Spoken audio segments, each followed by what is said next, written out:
প্রসাদের মহিমা শুনবেন। এক পতিতা গেছে, পতিতা মানে দেহ পুজিবিনী। এই এই পতিতা নিজেকে পাপিষ্ঠা মনে করেও গিয়ে বলছেন জগন্নাথের প্রসাদ হতে আমি বঞ্চিত হব না। প্রসাদ যখন চেয়েছে, পান্ডারা বলছে পতিতা তাকে গালার ধাক্কা দিয়ে বের করে দিয়েছে, প্রসাদ পাওয়ার যোগ্য নাও তুমি। পড়ে পড়ে কাঁদছে আর বলছে, তুমি না জগন্নাথ, আমিও যদি তোমার সন্তান হই, আমি পতিতা হতে পারি, পাপীয়সী হতে পারি, আমাকে তুমি ফেরাতে পারো না। তুমি প্রসাদ না দিলে এখান থেকে আমি উঠবই না, এখান থেকেই শরীর ত্যাগ করব। কি বলবো, একটা কুকুর এসে সামনে বমি করে দিল। আর এই পতিতা মনে করলো তুমি তো সাক্ষাৎ রূপে আমার কাছে আসতে পারবে না, তাই এই রূপেই প্রসাদ দিয়ে গেলে। প্রসাদটা করজোরে যখন তিনি মুখে দিলেন, জগন্নাথ প্রসন্ন হয়ে আদেশ দিলেন, ওর চুলের খোপাটা আমার মন্দিরের দর্শনার্থীদের জন্য থাকবে, কারণ ওর প্রসাদে এত বিশ্বাস। জগন্নাথই ওই রূপে এসে তাকে, আপনি আমি পারবো তো কুকুরের বমনকে প্রসাদ ভাবতে, জগন্নাথ ভাবতে? এই হলো প্রসাদের মহিমা। এই জন্য পুরীতে গেলে এই জগন্নাথের প্রসাদের আরেকটা জিনিস আমাদের আচার্যরা বলেছেন, জগন্নাথ 15 দিন প্রসাদ পায় না। কোন 15 দিন? স্নানের পরে, জগন্নাথের স্নান যাত্রার পরে জগন্নাথ অসুস্থ লীলা করেন, ওই কটা দিন জগন্নাথকে প্রসাদ দেয়া হয় না, অন্ন দেয়া হয় না। কেন জানেন? জগন্নাথ বললেন একাদশীর মতো ব্রত নাই, তাই সারা বছর তো আমিও একাদশী করি না, তোমাদের করতে দেই না, ওই সারা বছরের একাদশী ব্রতটাই 15 দিনে আমি সেরে নিচ্ছি। আর ওই 15 দিন অনেক মহাত্মা আছে, ওই কথা মনে করে, উপবাস মনে করে নিজেরা অন্ন নেয় না, জগন্নাথের যারা সেবক। এই গেল মোটামুটি জগন্নাথের সিন্ধু থেকে বিন্দু মহিমা। আমার মনে হয় রাত গভীর হচ্ছে, ফিরেও যেতে হবে আপনাদের, আমরা একটু লীলাতে যাই। তো অপূর্ব দুটি লীলা কথা আপনাদের জন্য অপেক্ষা করছে, এবার ধ্যান দিয়ে শুনুন। মনটা বৃষ্টির দিকে, আবহাওয়ার দিকে, রাত্রের দিকে না দিয়ে, এই দিন তো সব দিন আসে না, আমরা একটু শ্রবণ করি জগন্নাথের মহামহিমা। জগন্নাথের মহামহিমা বলতে গিয়ে মনে পড়ে, বলদেবের অবতার আচার্য হলেন শ্রীমৎ রামানুজাচার্য। কি বললাম? রামানুজাচার্য হলেন বলরামের অবতার। উনি পুরীর সম্পর্কে জেনে দেখলেন, ওখানে ভাতের মাড়, ভাতের ফ্যানের মাড় দিয়ে জগন্নাথের পোশাক চুবিয়ে পরানো হয়। ওইখানে যা ইচ্ছে, জগন্নাথকে স্নান করানো হয় না জানেন, সব জায়গার বিগ্রহ অভিষেক করা হয়, প্রতিদিন স্নান করানো হয়। জগন্নাথকে কিভাবে করাই জানেন? জগন্নাথের সামনে একটা আরশি থাকে, দর্পণ, ওই দর্পণে জল ঢেলে ওই প্রতিচ্ছবিতেই স্নান করানো হয়। ওদের কাছে প্রশ্ন করা হলো, পান্ডাদের কাছে, উড়িষ্যাবাসীর কাছে, সব বিগ্রহের অভিষেক করানো হয়, তোমরা জগন্নাথকে চ্যান করাও না কেন? একদিনের চ্যানের ঠেলায় 15 দিন শুয়ে থাকে অসুখ হয়ে, ওকে চ্যান করাবো কি? এটা কিসের সেবা? বিধির সেবা না, অনুরাগের সেবা, ভালোবাসার। আমি আগেই বলেছি, প্রেম নিয়ে যেতে হবে জগন্নাথের কাছে। ওখানে বিধির থেকে প্রেম, যেমন বিধি মার্গের থেকে রাগ ভক্তিটা আরো উচ্চই, বুঝতে পারছেন? আয়না সামনে রেখে দন্তমাজন করায়, দাঁতটা মাঝে আয়নার মধ্যে জগন্নাথকে দেখে স্নানও করায়। জিজ্ঞাসা করলে বলে, একদিনের স্নানে 15 দিনে জ্বর, তাকে প্রতিদিনে স্নান করে ভুগবো, শুয়ে রাখবো? রামানুজাচার্য আচার্য শ্রেষ্ঠ, চতুর্সম্প্রদায়ের অন্যতম বলরামের অবতার, উনি বললেন এটা চলতে পারে না। সাক্ষাৎ বিগ্রহ জগন্নাথের ওখানে এই সব যা মনে করা হয় তাই ভোগ লাগায়, এখানে কোনো আচার নিয়ম বৈদিক রীতিনীতি নাই। উনি চলে এলেন, পুরীর রাজা গজপতিকে বললেন, আজ থেকে আমি বৈদিক নিয়মে সুচারুরূপে জগন্নাথের সেবা পূজা হবে। ধ্যান দিয়ে শুনুন, অপূর্ব ঘটনা। তো তখন পান্ডারা বলছে, তাহলে এতদিন আমরা আমাদের মনের মতো করি, কারণ জগন্নাথকে তারা ভগবান জ্ঞানে না, নিজ জ্ঞানে প্রেমের দৃষ্টিতে সেবা করে। কচু শাকও দেয়, যা যাই। একবার এক বুড়িমা নিমের পাতার রস করে মাটির পাত্রে নিয়ে যাচ্ছেন, বলে এই পদ দাও। বলে, বুড়ি কোথায় যাবে? বলে, আমার ছেলে এই ঘৃত অন্ন পুষ্পান্ন খেতে খেতে ওর পিত্তরোগ হয়ে যাবে, আমাশা হবে, তাই ওকে একটু নিমের রস খাওয়াতে এসছি। বলে, কে তোমার ছেলে? বলে, তোমরা যার সেবক ওই জগন্নাথই আমার ছেলে। পান্ডারা ভাবলে এর মাথা খারাপ হয়ে গেছে, নিমের পাতার রস খাওয়াবে? এক বুড়িও নাছড় বান্দা, এ আমার ছেলে, তোমরা সেবক, আমাকে আমার ছেলের কাছে যেতে যাবে না? জগন্নাথ আমার ছেলে। বুড়িমা যখন শুনছে না, তখন ধাক্কা দিয়ে দিলেন, মাটির ঘরটা পড়ে ভেঙে নিমের পাতার রস ছড়িয়ে পড়লো। জগন্নাথ আর ভোগ নেবেন না। মূল পান্ডাকে বললেন, আমার মা এনেছিল আমার জন্য নিমের পাতার রস, আমার মঙ্গলের কথা ভেবে পেতে দাওনি, নিমের পাতার রস বুড়িমা আমাকে দেবে, তবে আমি ভোগ স্বীকার করব। জগন্নাথ এত করুণাদার, সেই দিন থেকে তিতো দেয়া হয়। আরো শুনবেন তার কৃপা। কর্মাবাই জগন্নাথের একজন ভক্ত ছিল, কি নাম বললাম, এদের নাম নিলেই কল্যাণ হয়। কর্মাবাই। করমাবাই আমাদের ভক্তমাল চরিত্রে আছে, এক গ্রামের অশিক্ষিতা, শাস্ত্র না জানা এক বুড়িমা। কিন্তু এই বুড়িমার জগন্নাথের প্রতি বাৎসল্য প্রেম ছিল, সন্তান মনে করতেন। তিনি শুনলেন পুরীতে 9টার দিকে ভোগ লাগানো হয়। আমার জগন্নাথ এত পায়, ওর তো ক্ষুধা লাগে, ভোরবেলা কেন, সকালে কেন ওকে কিছু দেয় না। এই মনে করে, ওই ভাবনাতে উনি সকালে উঠে বাসি কাপড়ে স্নান না করে খিচুড়ি রান্না করে। খিচুড়ি রান্না করে ডাকে, জগন্নাথ আয়, কখন তোকে খেতে দেবে, এতক্ষণ না খেয়ে থাকবি। ঠিক মা যেমন সন্তানকে ঘুম থেকে তুলেই খাওয়ানোর জন্য ব্যস্ত হয়, উনিও সন্তান মনে করে ওইভাবে আকুল ভাবে ডাকেন। কি বলবো আপনাদের, এত করুণা কলিযুগে জগন্নাথের। উনি এসে সাক্ষাৎ করমাবাইয়ের কাছ থেকে খিচুড়ি পেতেন, সাক্ষাৎ পেতেন। ওই এসে যেদিন দেরি হতো রান্না করতে, তখন উনি বলতেন, তাড়াতাড়ি করো মা, তাড়াতাড়ি করো মা। এই থেকে নাম হয় করমা, তাড়াতাড়ি করমা, এই বলতে গিয়ে ওনার নাম হয় করমা। একদিন এক সাধু এসে দেখছেন উনি জগন্নাথের ভোগ লাগান, অথচ বাসি কাপড়ে, তিলক না মালা না, ওইভাবে রান্না করে ওই কাপড়েই দেন। বলে, ও বুড়ি, তোমারই ভোগ জগন্নাথ, ওনার চোখ তো আর নাই, উনি দেখবেন জগন্নাথ পেয়ে যাচ্ছে, বাৎসল্য সন্তান গালি। বলে, বুড়ি ভুল হচ্ছে তোমার, আরে শাস্ত্র না মানলে ভগবান সেবা নেয় না। শাস্ত্র মানো, স্নান করো, তিলক মালা আহ্নিক করে তবে ভগবানের ভোগ রান্না করতে হয়। বুড়িমা তো শাস্ত্র জানে না, শ্রদ্ধা আছে, ভয়ে ভয়ে পরের দিন সকালে ওই করতে গেছে। জগন্নাথ দাঁড়িয়ে থেকে বারবার বলছে, তাড়াতাড়ি করো না মা, তাড়াতাড়ি করো, 9টা বেজে যাচ্ছে, মন্দিরের দুয়ার খুলবে। জগন্নাথ সেদিন আর প্রসাদ কি বলবো আপনাদের। জগন্নাথ পান্ডাকে দিয়ে পাঠাচ্ছেন, ওই সাধুর কাছে যাও, গিয়ে জিজ্ঞাসা করো তো, কোলের সন্তানকে মা খাওয়াতে গেলে তার স্নান মালা তিলক নিতে হয় কিনা, আহ্নিক করতে হয় কিনা।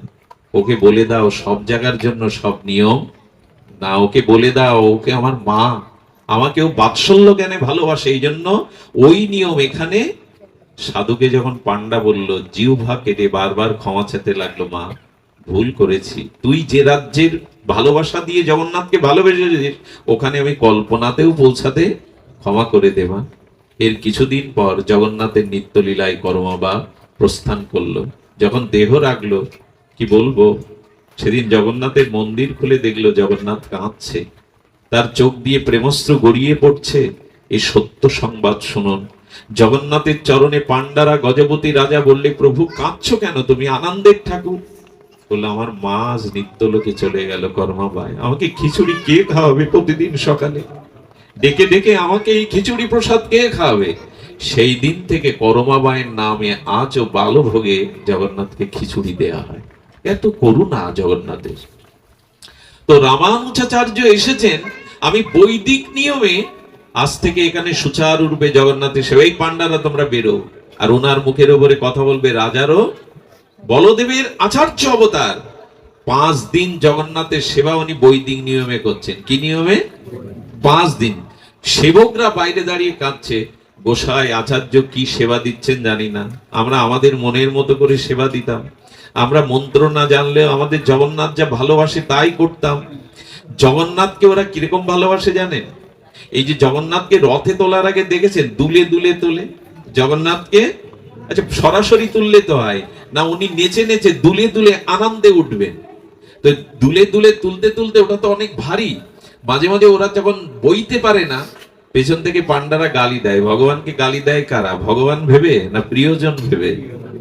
ব্রজবাসীরা নন্দলালাকে গালি দিত, সে গালি বড় মধুর।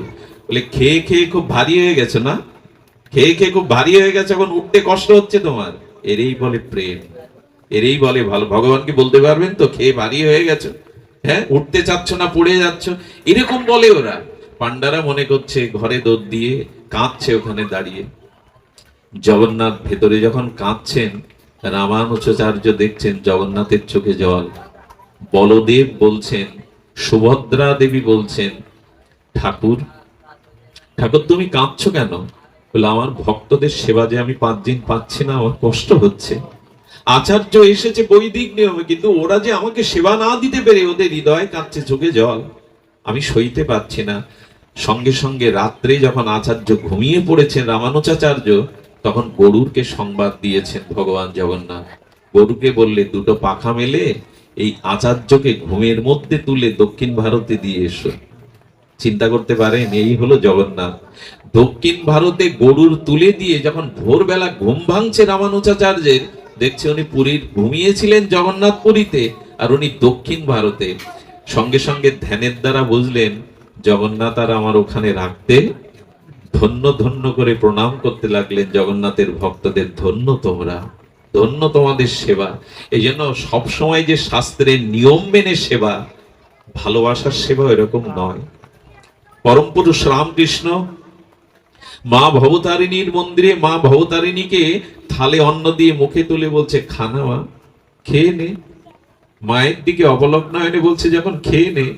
তখন রামকৃষ্ণদেব বলছেন, মার কথা শুনতে পাচ্ছেন, মা বলছেন, সন্তান না খেলে কি মা খায়?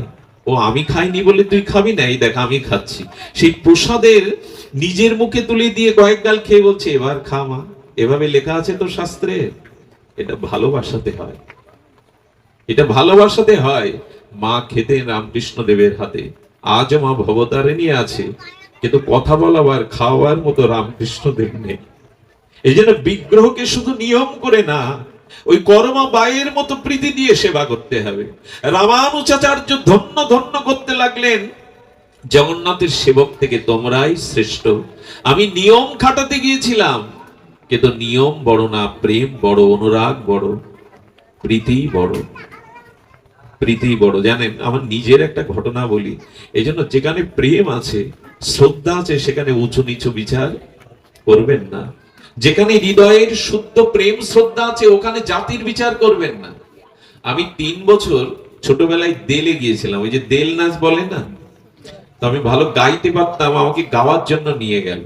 এখন পুরানো দিনে 30 বছর আগে যেখানে দেল হতো, এক একজনের বাড়িতে খাওয়ার ব্যবস্থা হতো। এক বুড়িমা আমাকে নিতে এসছেন, আমার বাড়িতে সন্ন্যাসী আসতো, আমার সেবার ব্যবস্থা। বুড়িমার ময়লা কাপড় ছেঁড়া, হাতে একটা হেরিকেন নিয়ে এসছে, বাড়িকে দিকে দিয়ে কুড়ে ঘর, চারিদিকে দেখে পরিবেশ পছন্দ না হয় আমি চলে এসে বলছেন কি, আমাদের দেলের যিনি মাস্টার সর্দার, আমি ও বাড়িতে খাবো না। এবং তারা জাতিতেও যাদেরকে আমরা বাইরে মনে করি নিচু জাতি, এরকম একটা অভিমান ছিল তখন। আমি যখন ওইভাবে ফিরে এসছি, তখন বুড়িমা আবার চলে এসছে, বাবা আমরা গরিব বলে, নিচু বলে পাবে না। তোমার চোখের জল দেখে আমার ভেতরে ঘৃণাবোধ থাকলেও আমি সেদিন গিয়েছিলাম। আপনাদের কি বলবো, সেই সাধারণ কি যেন দিয়েছিল। আমি যখনই ওনারা বরণ করে ধূপ দীপ দিয়ে আরতি করে বলছেন, বাবা কতদিনের স্বাদ, কতদিনের স্বাদ, একজন সন্ন্যাসীকে ঘরে সেবা দেব, কাঙাল আমরা কিছুই নেই। বিশ্বাস করুন, সেই এক মুঠো প্রসাদন্ন মুখে তুলে দিয়েছিলাম, আজও জিহ্বায় তার স্বাদ পায়। সমস্ত লোমকূপ গুলো খাড়া দিচ্ছে, ভেতরে একটা সাত্ত্বিক বিকার সেদিন লক্ষ্য করেছিলাম। ওই দিন প্রতিজ্ঞা করেছিলাম, যেখানে শ্রদ্ধা আছে, ভক্তি আছে, ওখানে যেন বিচার না করি আমরা, ওখানে যেন বিচার না করে বসি, অভিমান না দেখিয়ে বসি। জগন্নাথ জগন্নাথ এমনি করে ভালোবাসতেন তার ভক্তদের দেওয়া যা কিছু, তিনি এমনি করেই ভালোবাসতেন। শুনবেন তাহলে, খুব হৃদয় জোড়ানো সদন কষায়ের কথা। জগন্নাথের এক পরম ভক্ত ছিল, কি নাম? সদন কষায়। কি কাজ ছিল জানেন? মাংস বিক্রেতা। কষায়, কষায় মানে কি? মাংস বিক্রি করতে।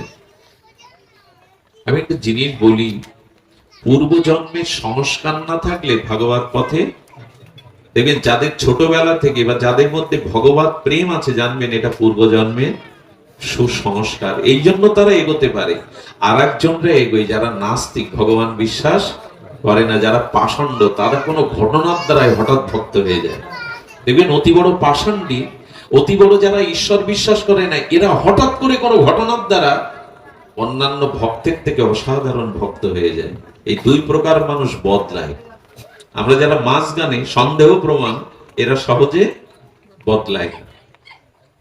আমাদের বুধাটা এমন একটা ঘটনা ঘটেছে, তিনি কোন ঠাকুরের নামে কিছু চাইতে গেলে তাকে দিতেন না, এমনকি ঈশ্বর বিশ্বাস তিনি করেন না, কিন্তু মাকে ভালোবাসতেন দেবীর মতন।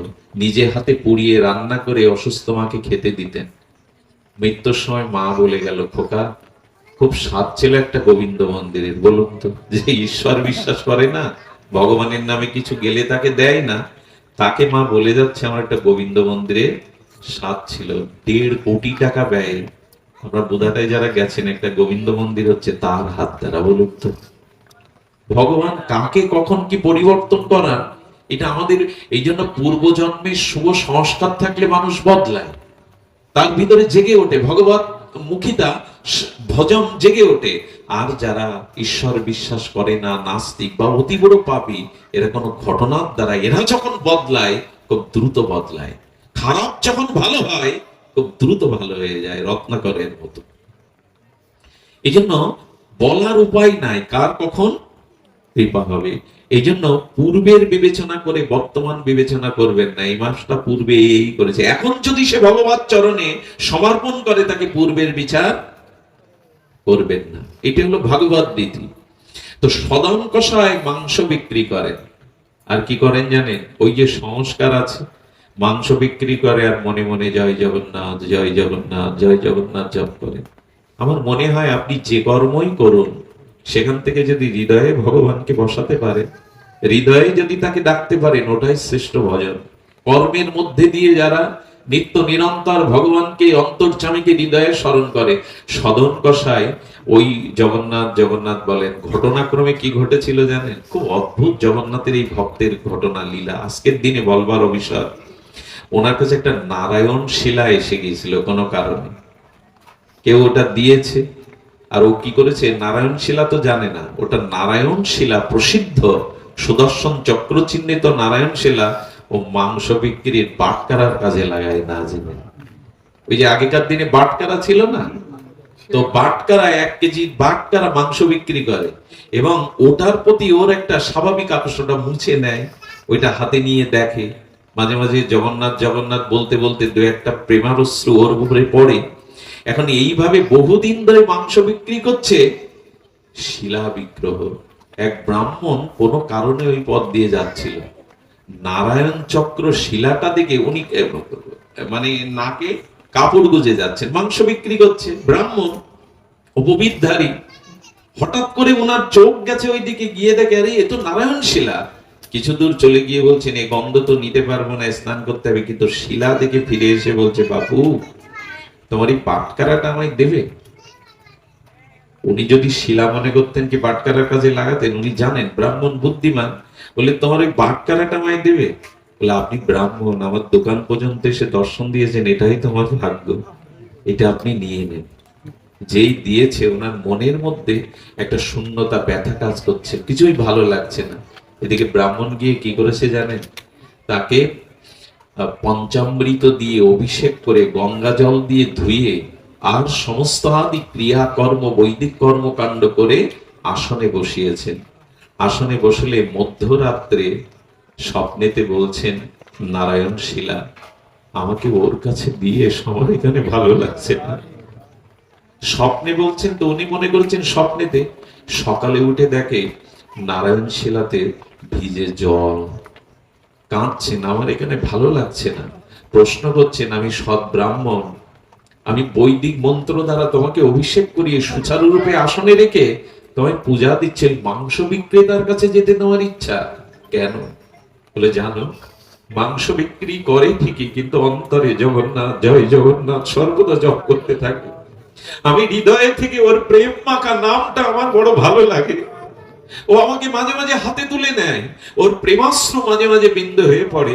আমার এখানে ভালো লাগছে না, কষ্ট হচ্ছে, যাও ওখানেই দিয়ে এসো, জয় জগন্নাথ, ওইখানেই দিয়ে এসো। এই হলো ভক্তের ভগবান।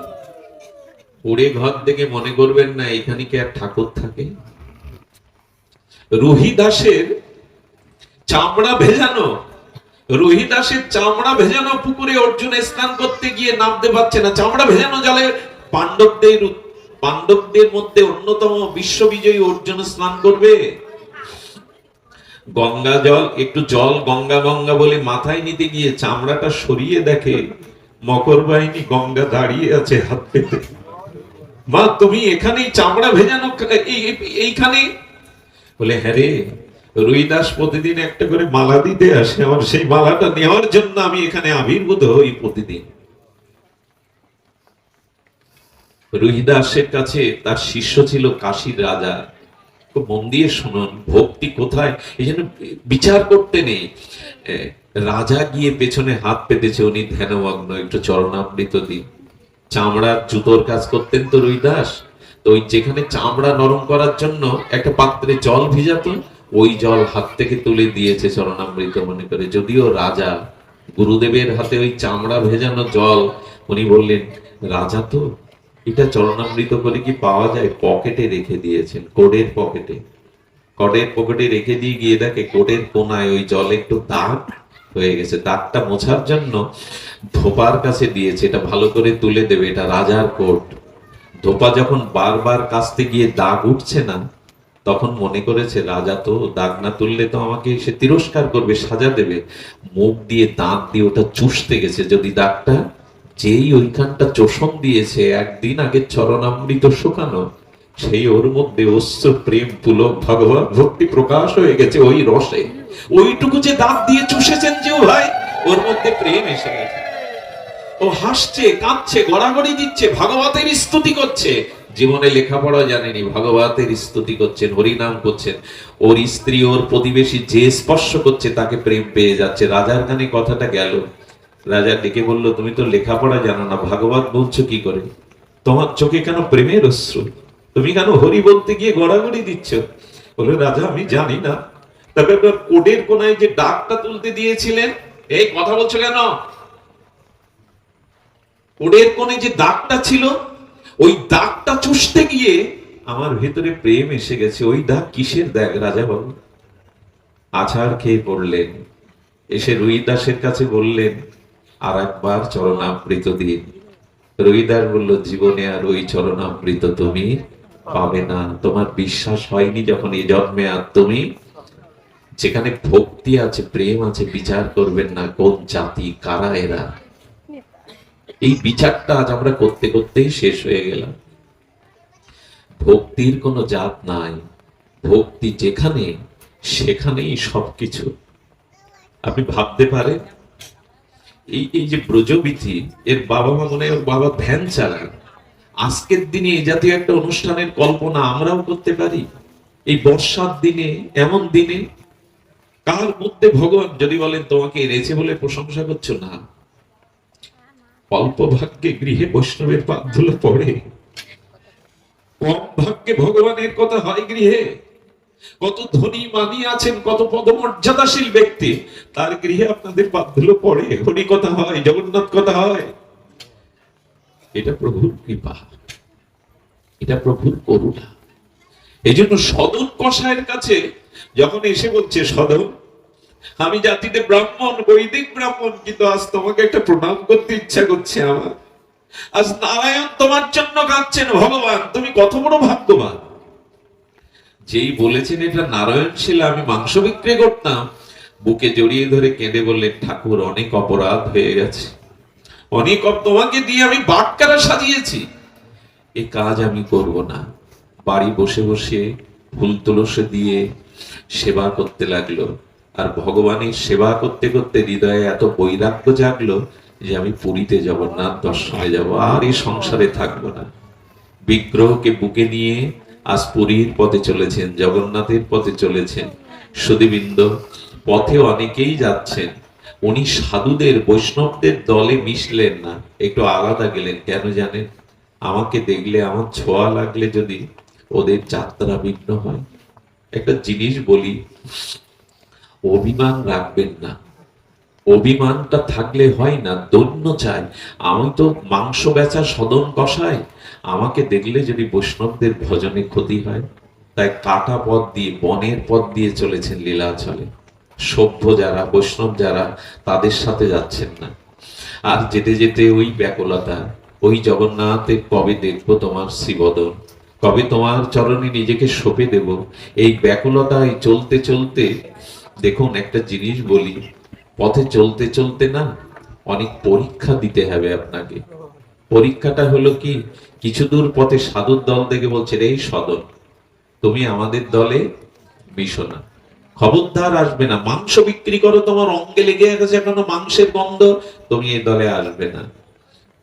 আমার একটা কথা আপনাদের কাছে অনুরোধ, এই পথে যারা এসেছেন, যখনই কোনো অপমান হবে, কলঙ্ক হবে, একটা জিনিস মনে করবেন, ভগবান আপনার সাথে খেলা শুরু করেছেন।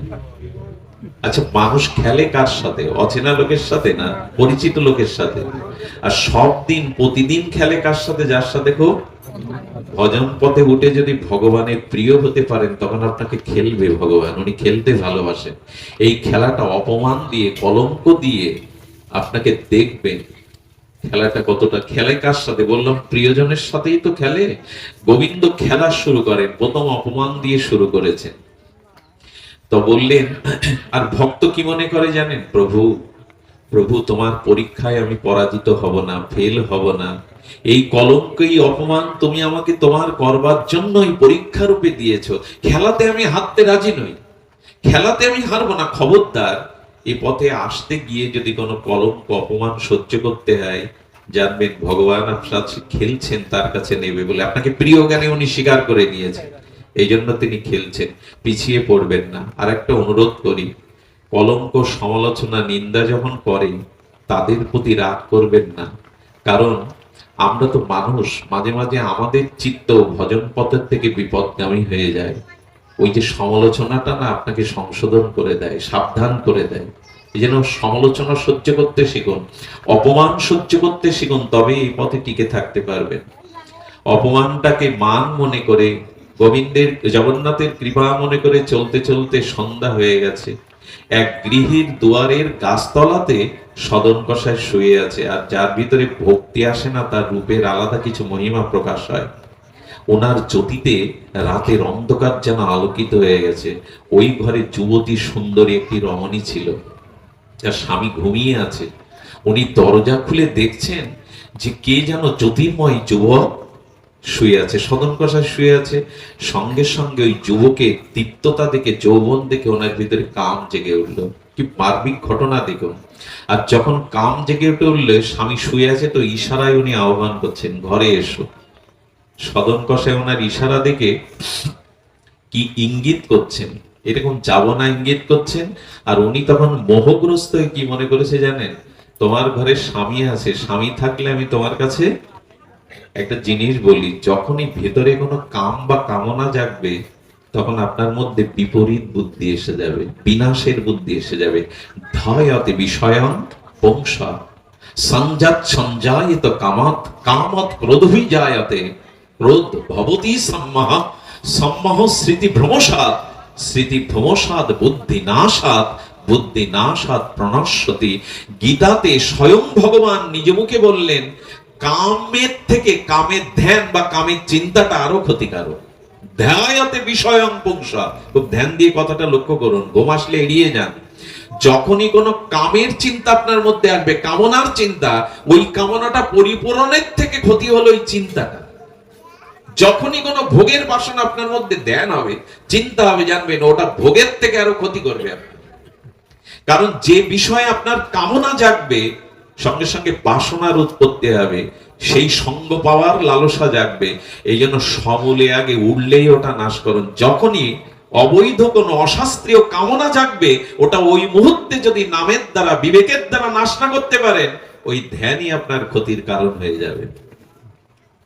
ধ্যায়াতে বিষয়ং, বিষয়ের ধ্যান হলো তো সঞ্জায়তে, তখনই ওই বস্তুর সাথে সঙ্গের ইচ্ছা জাগবে, বাসনা প্রবল হবে।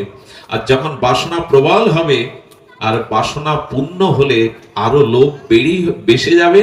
আর যদি বাসনা প্রাপ্তিতে বাধা হয়, তখন ক্রোধ আসবে। আর যখন ক্রোধ আসবে, তখন বুদ্ধি ভ্রম হয়ে যাবে। বুদ্ধি ভ্রম হলে বুদ্ধি নাশ হবে, আর যার বুদ্ধি নাশ হয় তার পতন হয়। এটা ভগবান বলেছেন গীতাতে। তো ওই সদন কষাই যখন ইশারায় বলছে যাব না নেড়েছে, ও মোহগ্রস্ত, কামাসক্ত হয়ে মনে করেছে না, আমার স্বামী ঘরে আছে, স্বামী থাকলেও আমার কাছে দেখুন মোহ কি জিনিস, ধারালো অস্ত্র নিয়ে স্বামীর গলায় চালিয়ে দিল, গলা কেটে হত্যা করে এসে বলছেন এই দেখো তুমি বলছিলে না ইশারায় আমার স্বামী থাকলে তুমি ঘরে আসতে পারছো না, স্বামীকে হত্যা করে তোমার আমাকে গ্রহণ করো। এতটা কামোদ্দীপ্ত স্বভাব মানুষকে কোথায় নিয়ে যায়। আজকে এই ঘটনাগুলো চারিদিকেই ঘটছে পৃথিবীতে। মানুষ হিতাহিত জ্ঞান শূন্য হয়ে কামনা বশত হয়ে কি করছে সে নিজেও জানে না। স্বামী বিদেশে চাকরি করে, চাকরি মানে কি ওই ওই যে বিল্ডিং এর কাজ করে, রাজমিস্ত্রির কাজ করে, ছোট একটা বাচ্চা রেখে গেছে বাংলাদেশে, স্ত্রীকে টাকা পাঠায় আর বলে খোকাটাকে ভালো দুধ কিনে দিও, মানুষ করো। এই মহিলা কি করে জানেন, বা স্বামীও কি করে জানেন, বিপরীতে স্ত্রী হয়তো বিদেশ থেকে টাকা পাঠায়, ওই ছেলেকে হত্যা করে পরপুরুষের হাত ধরে ঘর পালায়। এই জগৎটা এমনই, কাম মানুষকে এখানে নিয়ে যায়। তো সেই সুন্দরী রমণী এসে বলছে স্বামীকে হত্যা করেছি, আমাকে গ্রহণ করো। সদান কসাই বলছেন আপনি যা ভেবেছেন আমি তা নই, আমি জগন্নাথের পথে উঠেছি, আপনার মনোবাসনা পূর্ণ আমার দ্বারা সম্ভব নয়, আপনি ফিরে যান, ক্ষমা করুন।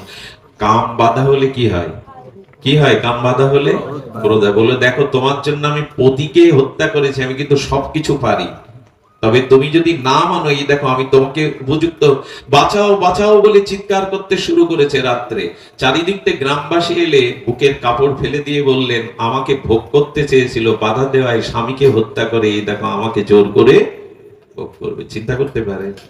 সদন কসাই জগন্নাথকে ডেকে বললেন বা ভালোই খেলছো তুমি, খুব ভালো খেলা শুরু করেছে, তবে একটা অনুরোধ জগন্নাথ, খেলাতে যেন আমি না হেরে যাই। এই হলো ভক্ত, খেলাতে যেন আমি না হেরে যাই। প্রভু খেলতে চাও তো আমাকে নিয়ে, তবে সাথে রেখো, খেলাতে যেন হেরে না যায়। সবাই সকালবেলা বিচার সভা বসালো। বিচার সভাতে তখন জগন্নাথকে ডেকে বললেন জগন্নাথ আমাকে যত সাজা দেয় দিক, কিন্তু বাঁচিয়ে যেন রাখে, তোমাকে যেন জীবনে মরার আগে একবার দেখতে পারি জগন্নাথ, আমাকে যেন বা অন্য সাজা দিক। তখন বলছে যেমন যেমন রাধারানী দশম দশায় সখীদের বলছিল দেখ আমি যদি মারা যায় আমার দেহটা তমালে রাখিস। ললিতা বলছে তমালে রাখলে কি হবে, তোর দেহ তো কাক পশু পাখি করে করে খাবে।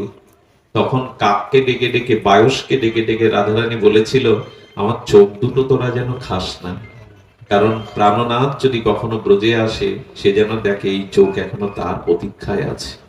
তো উনি বলছেন আমাকে যে সাজা দিবেন দিবেন, কিন্তু প্রাণটা রাখুন। মনে মনে বলছেন যেন জগন্নাথকে একবার ব্যাকুলতা না থাকলে তাকে পাওয়া যায়। তখন বলল আচ্ছা তোমার সাজালো যে হাত দিয়ে তুমি এই করেছো, তুমি যখন দোষ স্বীকার করেছো তোমার দুটো হাত কেটে নেওয়া হবে। সঙ্গে সঙ্গে হাত কেটে নেওয়া হলো, হাতটা ব্যান্ডেজ করে চলেছে। জগন্নাথ ভালোই করেছো, তোমার সমনা হলে তো তুমি তার সাথে মেশনা দেখা দাও না, তোমার যেমন হাত নেই, ওরা আমার হাত দুটো কেটেই বলেছে সমনা হলে তো তুমি দেখা দেবে না। সেই কাটা হাতে রক্ত বসছে, কোন রকমে জড়িয়ে নিয়ে কাপড় দিয়ে জগন্নাথ জগন্নাথ জগন্নাথ। কম বাধা তার পথে যেতে, বাধা সহ্য করুন, এই বাধা ডিঙিয়ে গেলেই তো তাকে পাওয়া যায়। জগন্নাথ জগন্নাথ বলতে বলতে আর চলতে পারছে না, ক্ষুধা তৃষ্ণায় রক্ত ঝরছে, পড়ে গেছে ধুলায়। জগন্নাথ কি করেছে জানেন, রথযাত্রার দিন, সেই রথযাত্রার দিন ওই একই ঘটনা বহু লীলাতে শুনবেন। জগন্নাথকে যখন তোলা হলো, জগন্নাথ আর চলে, রথ বন্ধ, রথ চলে না। আর পুরীর যে গজপতি রাজা, পুরীর যে সেবকবৃন্দ ভক্তবৃন্দ বলছে জগন্নাথ বলো বলো কি কি কেন তুমি চলছো না, বলো কেন তোমার চোখে জল ভরা। বললো আমার এক ভক্ত পড়ে আছে, তাকে পালকিতে করে নিয়ে এসো। মাংস বিক্রি কথা সদন কষায়, হ্যাঁ নিয়ে এসো তাকে। ওরা ফিরে এসে বলছেন প্রভু নিয়ে আসতে বললেন, এখানে তো হাজার হাজার লোক, কাকে চিনবো যে তোমার ভক্ত সদন কষায়। তখন উনি বললেন গিয়ে দেখো আমার মতো তার দুটো হাত নেই, তাকে নিয়ে এসো, যাও পালকিতে করে নিয়ে এসো। সদন কসাই দেখে পড়ে আছে, মুখ দিয়ে একটাই শব্দ জয় জগন্নাথ জয় জগন্নাথ জয় জগন্নাথ, আর কোনো শব্দ নেই। তাকে দেখে পান্ডারা পালকিতে চড়ে পালকিতে উঠিয়ে বলছে চলো। বললো কে তোমরা? বলে আমরা জগন্নাথের সেবক, তোমরা এইভাবে কেন পালকি এনেছো? আমি কসাই, আমার পালকিতে ওঠার অধিকার নেই, জগন্নাথের সামনে যাওয়ার অধিকার নেই। বলে জগন্নাথ তোমার জন্য পালকি চড়িয়েছেন, চলো। পালকিতে ওঠার আমার যোগ্যতা নেই, চলো আমি হেঁটে যাই। পান্ডারা তাকে একরকম পালকিতে জোর করে তুলে নিয়ে জগন্নাথের সামনে আনলেন। জগন্নাথের সামনে যে এসেছেন, হাত দেখিয়ে বললেন, প্রভু প্রণাম করব। সেই প্রণামের হাত দুটো আমি তোমার পরীক্ষায়, তোমার খেলায় হারিয়েছি, কিন্তু মনের হাত তো আমার কেটে নেয়নি। ওইখানেই লুটিয়ে পড়েছে জগন্নাথ। বলে যেই লুটিয়ে পড়েছে, প্রণাম করতে স্বাদ হয়েছিল তো, সঙ্গে সঙ্গে জগন্নাথ দুটো হাত তার হাতে দিয়ে দিল। সেই হাত ফিরে পাওয়ার সাথে সাথে উঠে দেখছে যে তার দুটো হাত প্রসারিত। জগন্নাথের হাতটা এরকম কেন? এরকম হলেই তো হতো মহাপ্রভুর মতো। এরকম কেন জানেন? এরকম কেন বলুন তো? মানুষ কেন সোজা হাত এভাবে দেয়? দেয় কেন জানেন? আমাকে যারা ভালোবাসো, আমাকে যারা ভালোবাসো, এসো আমার বুকে এসো তোমরা। জগন্নাথ কেন ভক্তবৎসল জানেন? হাত ওপরে তুললে এক অর্থ দাঁড়ায়, হাত যদি সোজা বাড়িয়ে দেয় তার অর্থ হলো, যেই হও আমাকে যারা ভালোবাসো, এসো আমার বুকে এসো। জগন্নাথ হাত বাড়িয়ে সদনকে ডাকছেন, আমার বুকে এসো। জগন্নাথ বুকের মধ্যে দিয়ে আলিঙ্গন করে নিলেন, আলিঙ্গন করলেন। সদন কসাই ওইখানে চিরদিনের মতো নিজের দেহটা জগন্নাথের সাথে বিলীন করে দিলেন। দেহটা পড়ে থাকলো, নিত্য লীলায় চলে গেলেন। এই হলো আমার জগন্নাথ। এই জন্য মাংস বিক্রি কথা কসাই। এই জন্য আসুন না, আমরাও যে কর্মের মধ্যেই থাকি, ভগবানকে হৃদয়ে স্মরণ করি।